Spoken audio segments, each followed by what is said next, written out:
E aí, meus amigos, bom dia, boa tarde, boa noite, boa madrugada.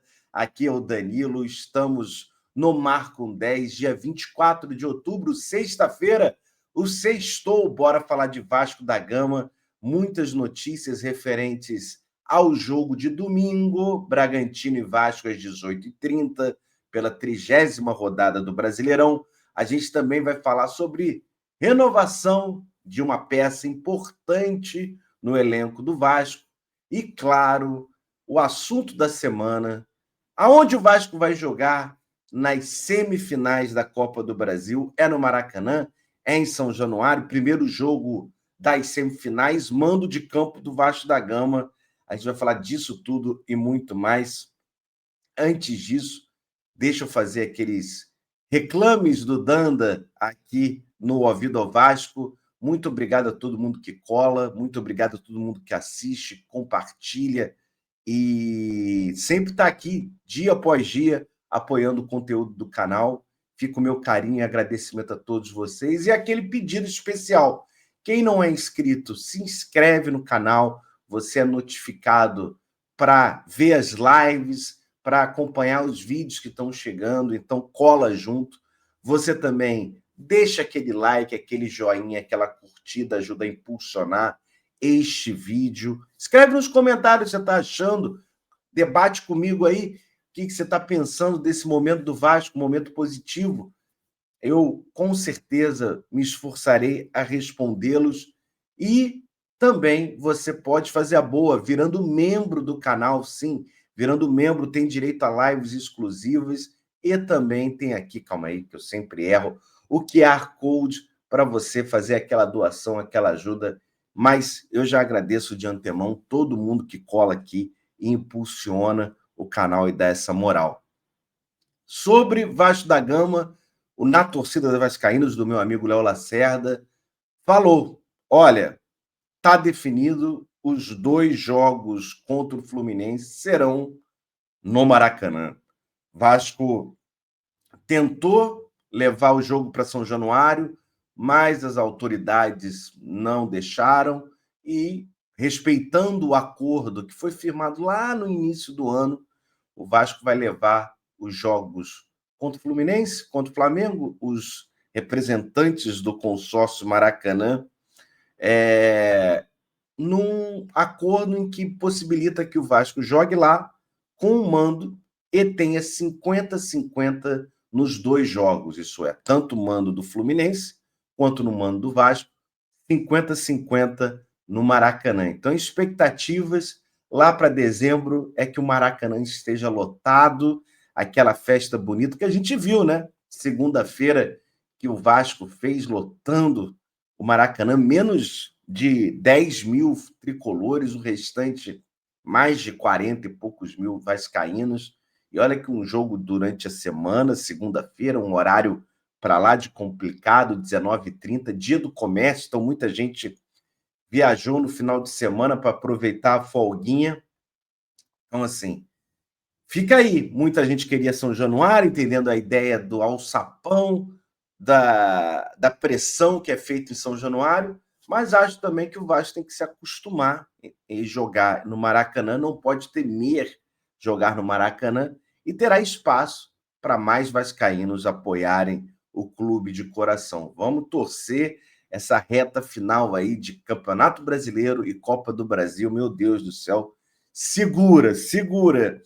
A gente estava falando de renovação no plantel, falamos ontem de proposta para Fernando Diniz, falamos do interesse e do Admar falando de Robert Renan e Carlos Cuesta, até de conversas avançadas em Rayan, né? Rayan, a grande joia do plantel vascaíno, do elenco vascaíno, uma ideia de que ele possa, sim, renovar para aumentar a multa, para aumentar o vínculo com o Vasco da Gama, mas um nome que faz parte do elenco, que foi utilizado na ausência do Piton por quase um mês, é nosso Pumita, e o nosso Pumitinha merece respeito.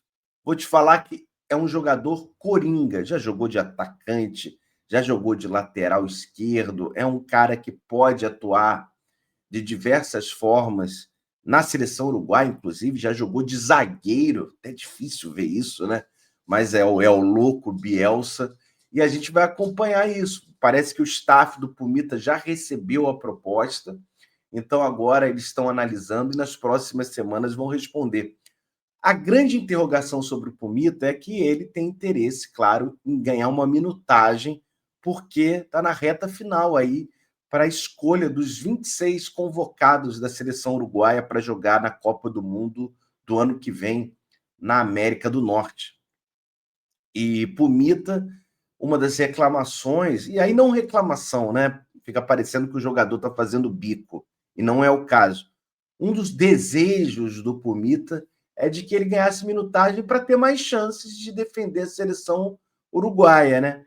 Não sei se no Vasco ele vai ter essa minutagem. A gente sabe que o Piton é um cara também fominha, ficou fora, mas está sempre batendo cartão. E o PH está vivendo uma fase esplendorosa. Então, assim, nas duas laterais fica complicado contar com o Pumita. E no ataque, graças a Deus, a gente está agora renovado com o Andrés Gomes, o próprio Ryan, Nuno Moreira, tem GB, tem Verrete. Então, eu tô aí, ó. Falei 5 jogadores em que a gente pode contar sem querer improvisar o Pumita de atacante. Vamos ver. É uma renovação que eu acho que é difícil, porque podemos ter times aqui do Brasil e fora que deem essa minutagem, que confirme essa minutagem para o Pumita, e a gente não. E isso pode pesar na decisão final do lateral. Um dos times que mostrou interesse, além do Nacional do Uruguai, foi o São Paulo, né? Então, assim, vamos acompanhar, vamos ver como é que se transcorre isso. Talvez com a reta final do Brasileirão, o Pumita possa ter algum tipo de oportunidade, não sei. Isso a gente ganha uma noção maior de qual vai ser a decisão do nosso lateral direito, que é esquerdo às vezes, e atacante também. Outra notícia, e essa também importante, o apito para o jogo de domingo com o Bragantino. Sávio Pereira Sampaio, do Distrito Federal, apitará Red Bull, Bragantino e Vasco. Ele que não apitou nenhum jogo do Vasco no Brasileirão.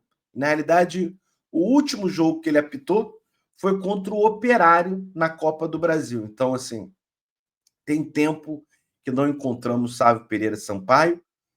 Um Bragantino que vem pressionado, né? Que vem fazendo uma campanha ruim desde o retorno do Mundial de Clubes. O Bragantino tem uma queda absurda, chegou a completar 7 partidas sem vencer. Então, assim, é um momento difícil do Bragantino e que eles estão precisando dar uma resposta para o torcedor, que ainda alguns estão preocupados, sim, com a possibilidade de rebaixamento. E eu conversei com o nosso amigo Pedro, que fez o cara a cara no Expresso, recomendo, deve estar saindo cara a cara ali para hoje, sexta ou para sábado, já está disponível para os membros do Expresso 1923. O Pedro falando, olha, a torcida está meio de pé atrás, o Seabra, o técnico, já talvez possa sim cair, já está tendo um papo de que ele possa cair lá em Bragança, e é um Bragantino que não vem numa boa fase, né? Com uma defesa que era sólida, que deixou de ser sólida. Então, assim, é uma grande chance do Vasco vencer fora de casa e quebrar um mini tabu, né? Porque o Vasco não vence o Bragantino em Bragança Paulista desde 2016, sim, lá na longínqua e espero bem distante mesmo para nunca mais Série B de 2016. O Vasco vence por 2-1 o Bragantino. Também tem um contexto que no Brasileirão de Série a última vitória em Bragança Paulista é em 96. Então, assim, tem tempo que o Vasco não vence em Bragança Paulista, é um adversário difícil, que o Vasco, desde a versão Red Bull, né, essa época 2016 e 96, eles ainda não tinham a parceria Red Bull. Desde a época Red Bull, nunca venceu lá em Bragança também. Então, assim, vamos acompanhar, vamos ver. É um Vasco que vem no momento bom e o Bragantino no momento de queda. Aliás, a torcida do Vasco, maluca como sempre, esgotou as entradas, os ingressos do setor visitante, que fica na parte leste. E aí, conversando com o Pedro comentou, né? Ele que é setorista do Bragantino e conhece o estádio novo municipal que o Bragantino tem jogado na cidade, comentou que normalmente torcedores adversários ficam de boas no setor leste, não leste visitante, mas no setor leste. É óbvio que não pode entrar com camisa do Vasco, mas ele disse que tem uma certa tranquilidade ali, até porque a torcida do Bragantino não tem lotado os seus jogos. Então, assim, para quem quiser se aventurar, aparentemente tranquilo, claro, né? Sem camisa do Vasco, mas parece que em grandes jogos isso já acontece com uma certa frequência, não apenas no Vasco. Parece que a venda de ingressos, meus amigos, levou 3 minutos. Imagina, é a diva pop Vasco da Gama mesmo, não tem como, parece um show internacional que aparece de vez em quando, a pessoa vai lá, esgota a entrada e acabou. É o Vasco da Gama no momento, talvez um dos melhores momentos de muitos anos, o Vasco podendo performar fora de casa e ter a possibilidade real de vencer, né? É isso, queridos. Quero agradecer a todo mundo que cola junto, que dá o joinha, a curtida, que deixa os seus comentários, que é membro, que se inscreve no canal. Muito obrigado a todo mundo e qualquer novidade a gente traz aqui no Mar com 10 e, claro, no Ouvido ao Vasco. Tamo junto. Vitória Vascão. Boa sexta-feira para todo mundo.